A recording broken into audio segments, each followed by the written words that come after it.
بسم اللہ الرحمن الرحیم۔ السلام علیکم معزز طلباء کرام، آپ سب کیسے ہیں؟ آج ہم تفسیر بیضاوی کے سبق نمبر 70 کو پڑھیں گے۔ آج کے ہمارے سبق کا عنوان ہے سورہ فاتحہ کے فضائل۔ آج کے ہمارے سبق کی عبارت وعن ابی ہریرہ رضی اللہ عنہ سے شروع ہوتی ہے۔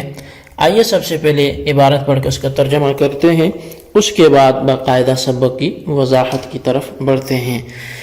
مصنف علیہ رحمہ لکھتے ہیں وعن ابی ہریرہ رضی اللہ عنہ ان رسول اللہ صلی اللہ علیہ وسلم قال لأبی، حضرت ابو ہریرہ رضی اللہ تعالیٰ عنہ سے روایت ہے کہ نبی علیہ السلام نے حضرت ابی سے فرمایا الا اخبرک بسورۃ لم ينزل فی التوراۃ والانجیل والقرآن مثلها، فرمایا کیا میں تجھے اس صورت کے بارے میں نہ بتاؤں جو نہ تورات میں اتاری گی، نہ انجیل میں، نہ ہی قرآن میں اس کی مثل کی دوسری صورت اتری۔ قال قلت بلا یا رسول اللہ صلی اللہ علیہ وسلم،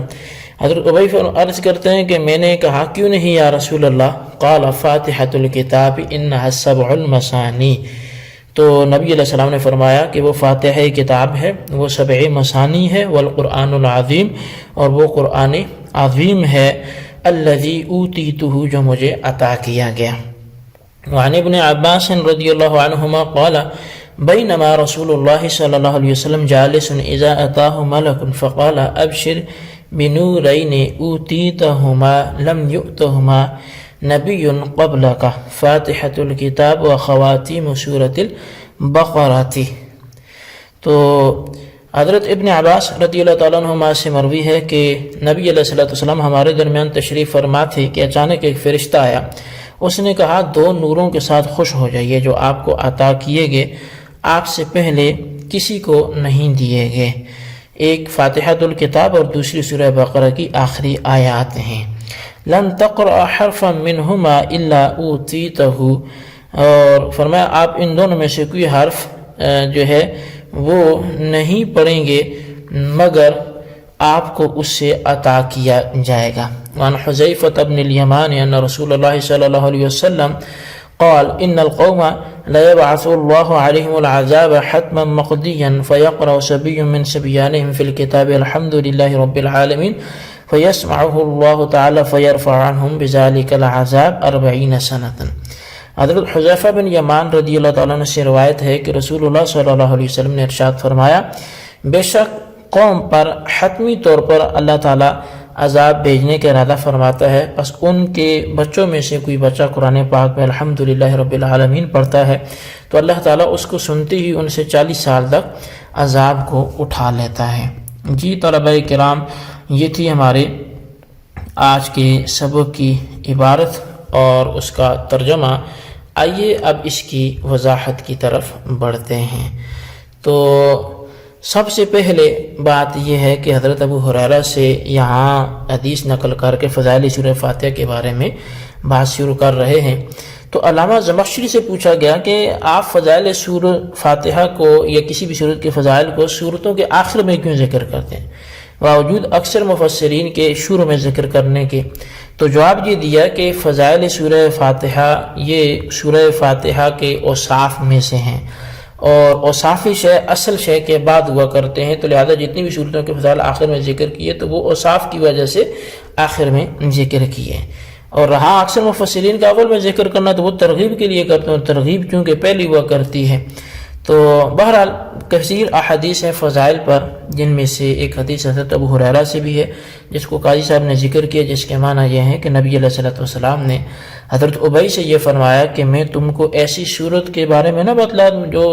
نہ تو تورات میں ذکر کی گئی، نہ انجیل میں، نہ قرآن میں، اس کی مثل کوئی صورت قرآن میں بھی نہیں ہے۔ تو حضرت ابی نے عرض کیا کہ ہاں اللہ کے رسول، آپ نے فرمایا وہ سورہ فاتحہ ایک کتاب ہے اور وہ قرآن عظیم ہے جو مجھے عطا کیے گئے۔ دوسری بات حضرت ابن عباس کی فضیلت کے بارے میں جو ہے وہ قاضی صاحب نے ذکر کی۔ اس روایت کی تفضیل یہ ہے کہ حضرت ابن عباس سے روایت ہے کہ ہم صحابیوں کی ایک جماعت نبی کریم صلی اللہ علیہ وسلم کے حضور میں حاضر تھی، اور جبریل آپ کے پاس بیٹھے ہوئے تھے کہ اچانک سے اوپر سے دروازہ کھلنے کی سی آواز آئی۔ جبریل نے آسمان کی طرف آنکھ اٹھا کر دیکھا اور یہ عرض کیا کہ یہ دروازہ جو اس وقت کھلا ہے اس سے بیشتر کبھی نہیں کھولا، یعنی اس سے پہلے کبھی بھی نہیں کھولا تھا۔ راوی کے بیان ہے کہ اتنے میں ایک فرشتہ آسمان سے اترا اور نبی اکرم صلی اللہ علیہ وسلم کی خدمت میں حاضر ہو کر اس نے عرض کیا، آپ کو ایسے دو نوروں کا مجدہ ہو، خوشخبری ہو جو آپ سے پہلے کسی نبی کو نہیں دیے گئے، ایک سورہ فاتحہ، دوسرا سورہ بقرہ کا خاتمہ۔ ان دونوں مقاموں میں سے آپ اگر ایک بھی حرف پڑھیں گے تو وہ نور آپ کو دے دیے جائیں گے۔ تیسری حدیث حضرت حذیفہ ابن یمان کی ہے، جس کو سالبی نے روایت کیا۔ حدیث یہ ہے کہ نبی علیہ الصلوۃ والسلام نے فرمایا، قوم کے اوپر اللہ یقیناً عذاب بھیجے گا، بس اس قوم کے بچوں میں سے کوئی بچہ کتاب اللہ کی الحمدللہ رب العالمین پڑھے گا، بس اللہ تعالیٰ اس کی قرات کو سنتے ہی اس قوم سے 40 سال تک کے لیے عذاب کو اٹھا دے گا۔ اس حدیث کے بارے میں محقق جلال الدین سیوطی علیہ رحمہ نے لکھا کہ یہ حدیث موضوع ہے۔ علامہ نووی سے منقول ہے کہ انہوں نے فرمایا کہ ہر صورت کی فضیلت کے بارے میں جو روایات حضرت ابی بن کعب سے مروی ہیں وہ موضوع ہیں، اور اس کے والے سے اور بھی کئی حضرات نے یہ بات لکھی ہے کہ ان احادیث کو گڑھنے والا جو بندہ تھا وہ عبادان کا ایک شخص تھا، اور اس نے یہ کہا ہے کہ جب میں نے لوگوں کو دیکھا کہ لوگ اشعار اور فقہ حنفی اور اس کے علاوہ دوسری چیزوں میں مشغول ہو گئے اور قرآن عظیم کو پس پش ڈال دیا، تو میں نے ضرورت سمجھی کہ ہر صورت کی فضیلت کے بارے میں احادیث کے اور ان فضائل کے ذریعے سے اشتغال فی القرآن کے بارے میں لوگوں کو رغبت دلاؤں۔ سورہ فاتحہ کے فضائل کے بارے میں اور بھی احادیث ہیں، تو ان میں سے چند ایک اور بھی آپ کے حضور ذکر کی جاتی ہے۔ حضرت ابو ہریرہ رضی اللہ عنہ سے روایت ہے کہ نبی علیہ الصلوۃ والسلام نے فرمایا، خدا فرماتا ہے کہ میں نے اپنے بندوں کے اور اپنے درمیان نماز کو ادوار تقسیم کر دیا ہے،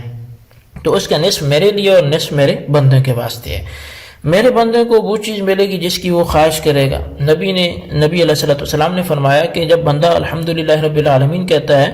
تو اللہ تعالیٰ فرماتا ہے کہ میرے بندے نے میری تعریف کی، اور جب بندہ الرحمن الرحیم کہتا ہے تو اللہ تعالیٰ فرماتا ہے میرے بندے نے میری حمد و ثنا میں مبالغہ کیا، اور جب بندہ مالک یوم الدین کہتا ہے اللہ تعالیٰ فرماتا ہے میرے بندے نے میری عظمت کی بزرگی کا اظہار کیا، اور جب بندہ ایاک نعبد و ایاک نستعین کہتا ہے تو اللہ تعالیٰ فرماتا ہے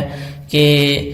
یہ مضمون میرے اور میرے بندے کے درمیان تقسیم ہے، اور میرے بندے کے لیے میرے پاس وہ چیز موجود ہے جس کی وہ درخواست کرے۔ اور جب بندہ اہدنا الصراط المستقیم صراط الذین انعمت علیہم غیر المغضوب علیہم ولا الضالین کہتا ہے تو خدا تعالیٰ فرماتا ہے کہ